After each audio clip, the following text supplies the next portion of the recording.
माता रानी का दरबार सजाया था और आप लोगों के साथ शेयर भी किया था, लेकिन पता नहीं क्यों मुझे ना वो बहुत अच्छा नहीं लगा। मतलब ऐसा नहीं लग रहा था कि हाँ बहुत सुंदर है, या ऐसा लग रहा था ना देख के कि कुछ उसमें कमी है, कुछ फीका सा डल सा। तो डिसाइड किया कि अब मैं ना नया जो है दरबार बनाऊंगी। तो पुराना वाला जो भी सजाया था वो सब सामान हटा दिया, और जब मैं ठाकुर जी के भोग की अलमारी साफ कर रही थी ना तो मुझे ये भी मिल गई। ये मैंने ना समर्स में मंगाई थी, बहुत सुंदर स्ट्रिंग्स हैं, ये फैब्रिक की टिश्यू का फैब्रिक है, बहुत ही ज़्यादा ये सुंदर लगी। और ये जब मैंने मंगाई थी तो आप लोगों को बताया था। तो जैसे ही इनको हैंग किया ना, पूरा दरबार जो था ना, माता की जो चौकी में रखने वाली हूँ वो थोड़ी सी मुझे अच्छी लगने लगी, और मन हुआ कि अब इसी को ही आगे मतलब रखूँगी। तो जो भी मेरे पास सामान रहता है उसी से ही मैं माता रानी का दरबार या चौकी सजाने की कोशिश करती हूँ। तो जो थोड़ी बहुत एक दो चीज़ नई होती हैं उनको लगा देती हूँ। और इस बार मन था कि कुछ उनका ना एक छत्र टाइप कुछ मैं लगाऊंगी या कुछ कंडील टाइप लगाऊंगी। तो जब सारी चीज़ें मैंने हैंग कर ली तो वो कंडील मैंने निकाली जो कि मेरे पास रखी हुई थी। तो पहले मैंने सोचा था कि इसको रिटर्न करूंगी, थोड़ा छोटा साइज़ मुझे लगा था, लेकिन जब उसको निकाल के पूरा देखा तो बहुत सुंदर लगी। और जब मैंने ये माता रानी की चौकी नई सजानी शुरू करी थी ना, तो जितना भी बैकड्रॉप का जो कपड़ा वगैरह मैंने लगाया था सब बदल दिया था, और बिल्कुल मैंने जो क्रीम कलर का एक चिकन का फैब्रिक था वो बैक साइड में लगा दिया था, जिससे कि सारे कलर्स बहुत ही सुंदर लग रहे थे। और अब सजा मेरे बिल्कुल मन को मोहने वाला माता रानी का सुंदर दरबार। और उसके बाद जो मेरे पास पेपर के जो झरोखे मैंने मंगाए थे ना, उनको भी मैंने हैंग कर दिया। ये बहुत ही सुंदर हैं, अगर आप इनको यूज़ करेंगे ना तो जल्दी से ख़राब नहीं होंगे, कहीं पे इन्हें पेस्ट भी कर सकते हैं, अच्छे लगे। पेपर के बने हुए हैं तो लगता है थोड़े महंगे हैं, लेकिन जब इसमें आप कुछ कैंडल्स वगैरह रखेंगे ना, इलेक्ट्रिक कैंडल्स छोटी छोटी जो आती हैं, तो ये बहुत सुंदर लगेंगे। अभी इनकी थोड़ी सी डेकोरेशन बाकी है, किसी व्लॉग में आपको दिखाऊंगी, वाकई अच्छी चीज़ है, इसका लिंक मैं आपको दे दूंगी।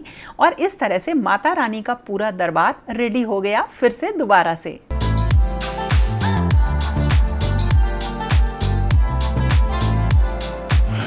और इसके बाद माता रानी की चौकी वगैरह लगानी थी, तो वो सारी चौकी भी मैंने लगाई। पूरी जो भी सेटिंग यहाँ पे करनी होती है, मैं कुछ इस तरीके से टेबल्स वगैरह लगाती हूँ कि सारा सामान माता रानी का अच्छी तरह से आ जाए, क्योंकि जो माता रानी की चौकी में लगाती हूँ वो थोड़ी सी बड़ी हो जाती है और उसको मैं सजाती हूँ।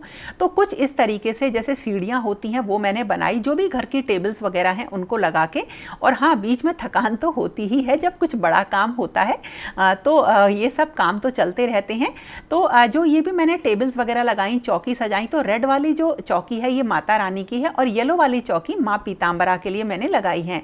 और इस तरह से जब ये दरबार रेडी हो जाता है तब मेरी तैयारी शुरू होती है आगे की, यानी जो पूजा का सामान रखना होता है उसे रखने की।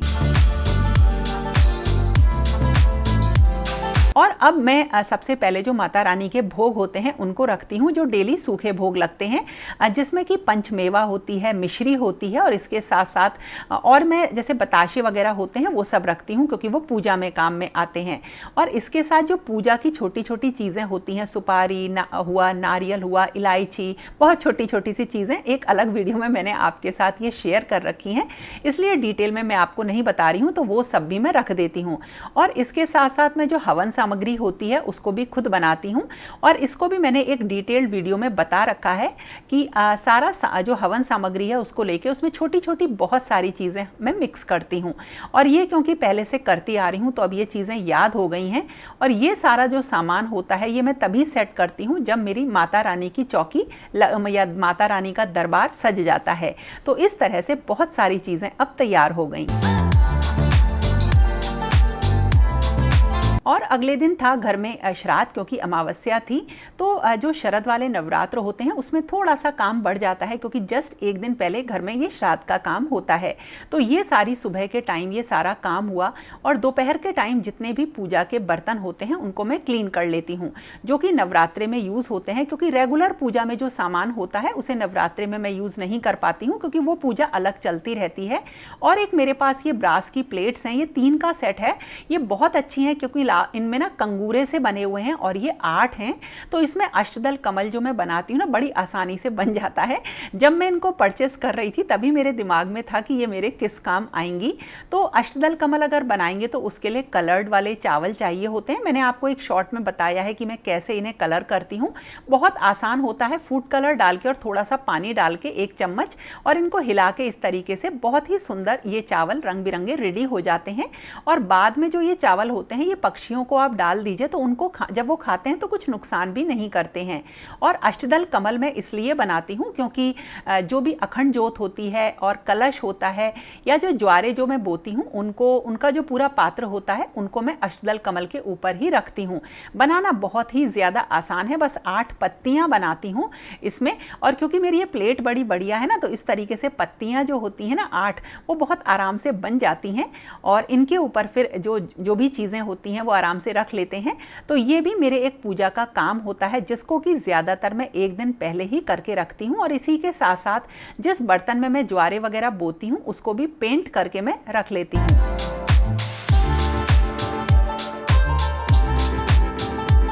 और मैंने आपको बताया था कि मैं अपनी किचन को बिल्कुल फिट या रेडी रखती हूँ त्योहार से पहले। तो जो मेरा हॉब था ना उसकी भी सर्विसिंग करानी ज़रूरी थी।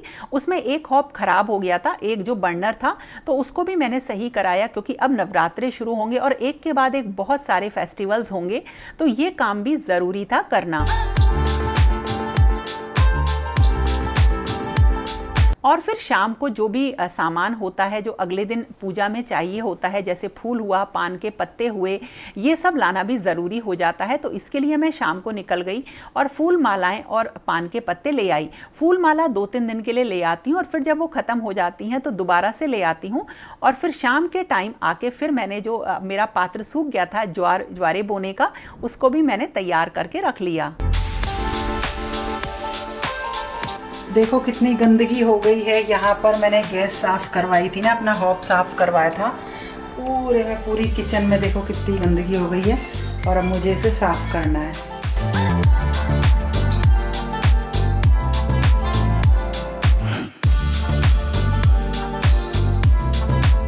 सारी तैयारी मैंने कर दी है, जो 7 चीज़ें होती हैं वो कर दी हैं। अखंड जोत, नारियल, कलश, जो ज्वारे बोए जाएंगे वो, दुर्गा सप्तशती, ध्वजा और माता रानी, मतलब सारी तैयारी हो गई है। बस सुबह उठ के मुझे क्या करना है, जो भी पूजा का काम है वो शुरू करना है। और मुझे थोड़े से इसमें सिक्के रखने हैं, पैसे रखने हैं जो कि जिनकी की ज़रूरत पड़ेगी अभी। और जो माता दरबार है ना बहुत सुंदर लग रहा है, मुझे बहुत भव्य लग रहा है। और जब माता रानी यहाँ पर बैठेंगी ना तब तो बात ही कुछ और होगी।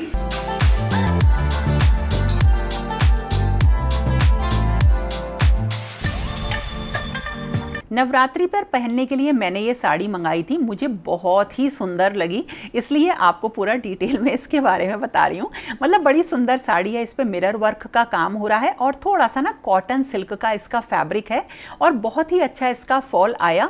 बिल्कुल जैसे गरबा वगैरह अगर आप जाते हैं और अगर आपको भी अगर कोई भी मतलब जो लहंगे वगैरह होते हैं उनको पहनने के अलावा कुछ और चीज़ चाहिए साड़ी जैसी, तो बहुत ही सुंदर है।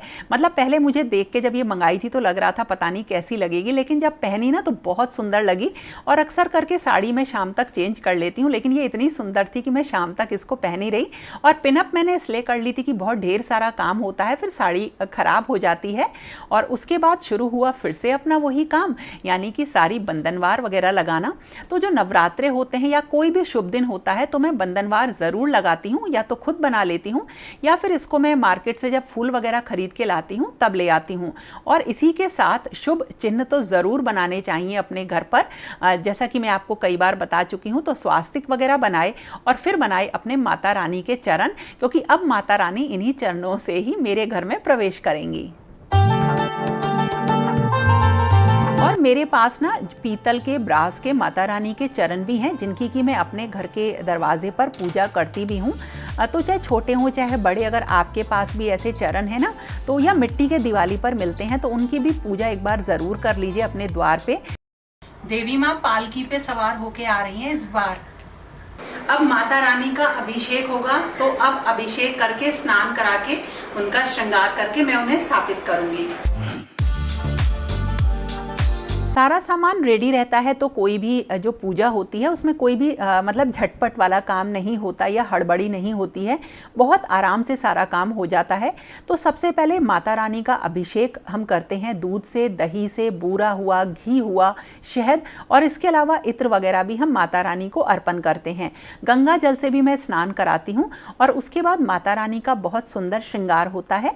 और क्योंकि मेरे पास माँ पीताम्बरा का एक चित्र है, उनकी कोई मूर्ति नहीं है मेरे पास, इसलिए उनको मैं गंगा जल से साफ करके उनका श्रृंगार करा देती हूँ। और फिर उसके बाद दोनों जो मेरी माता रानी हैं उनको मैं चौकी पर स्थापित कर देती हूँ। और ये काम बड़ी तसल्ली से हो जाता है क्योंकि 2-3 दिन से मैं बहुत ही बढ़िया तरह से माता रानी के आगमन की तैयारी करती हूँ। और इसी तरीके से अब मैं तैयारी करती हूँ जो मुहूर्त आने वाला होता है उसकी। तो उससे पहले जैसे मौली बांधना, अपने जितने भी कलश हैं या जो ज्वारे बोने का पात्र है, और एक दीपक ज़रूर जला देते हैं। कारण बताती हूँ। और गौरा गणेश भगवान का आवाहन करने के बाद अब मैं अपनी नवरात्रों की कलश स्थापना और जो भी स्थापना होती है, पूजा होती है, उसे प्रारंभ कर रही हूँ, शुरू कर रही हूँ। तो कलश स्थापना से पहले ज्वारे बोए जाते हैं और इन्हीं के ऊपर कलश रखा जाता है। मैं दोनों अलग रखती हूँ, तो वही पूजा शुरू करते हैं। और इस तरह से सबसे पहले जो है ज्वारे रोपते हैं। तो मैंने भिगोए नहीं है ज्वारे, डायरेक्टली ही सूखी मिट्टी में इस तरह से ज्वारे और मिट्टी की लेयरिंग करके, और फिर कलश स्थापना के लिए सबसे पहले गंगा जल डाला और फिर उसके बाद सिंपल जल, हल्दी की गांठ और कमल गट्टा हुआ, सुपारी हुई, लौंग हुई, इलायची, और इसके साथ साथ जैसे बताशे होते हैं ना, बताशे भी डाल देते हैं, एक सिक्का डाल दीजिए, चावल होते हैं, पुष्प हुआ, और यही सारी चीज़ें हम डालते हैं। इसके बाद हम ऊपर से मतलब आम के पत्ते रख के और एक कटोरी में लाल रंग के चावल करके इस तरह से रख देते हैं। और फिर नारियल के ऊपर हम मौली लपेट देते हैं। और जो नारियल का मुंह होता है, देखिए नारियल का मुंह वो होता है जहाँ से नारियल को तोड़ा जाता है। तो ये आप देख लीजिए कि कहाँ वो पेड़ से लगा होगा, वो उसी हिस्से को आगे की तरफ रखते हैं। उसमें थोड़ी सी डंडी लगी रहती है और नारियल के लिए ऊपर से एक लाल रंग की चुन्नी या कोई भी कपड़ा करके कलश पे इस तरह से रख दिया। और फिर उसके बाद अष्टदल कमल पर अखंड ज्योत मैंने रखी है। अब की बार मैं देसी घी की जला रही हूँ केवल, और पिछले साल मैंने देसी घी और तिल के तेल की दोनों की जलाई थी। अगर आप देसी घी की नहीं जला रहे हैं तो तिल के तेल की आप यूज़ करिए। और जो अखंड ज्योत होती है इसको आपको पूरा अच्छे से संभालना रहता है। लेकिन अगर आपको ऐसा लगता है कि आप नहीं रख पाएंगे या घर में अगर बच्चे जिद कर रहे हैं तो अखंड ज्योत को ना रखें। माता रानी इन सारी चीज़ों से बिल्कुल भी नाराज नहीं होती हैं, विश्वास रखिए। और उसके बाद पूजा स्टार्ट हो जाती है।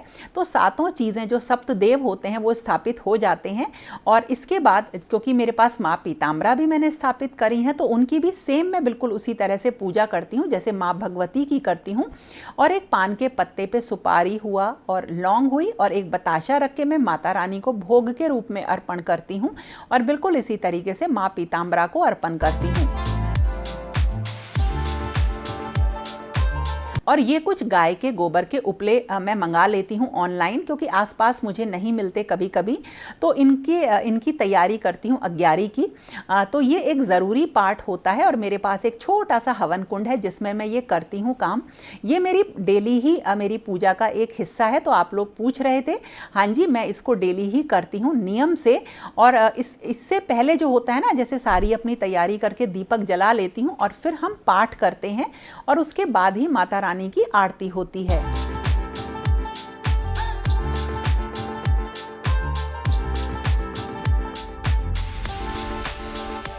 मैया जय श्यामा गौरी, तुमको निज दिन ध्यावत हरि, निज दिन सेवत हरि ब्रह्मा शिवरी, ओम जय अम्बे गौरी।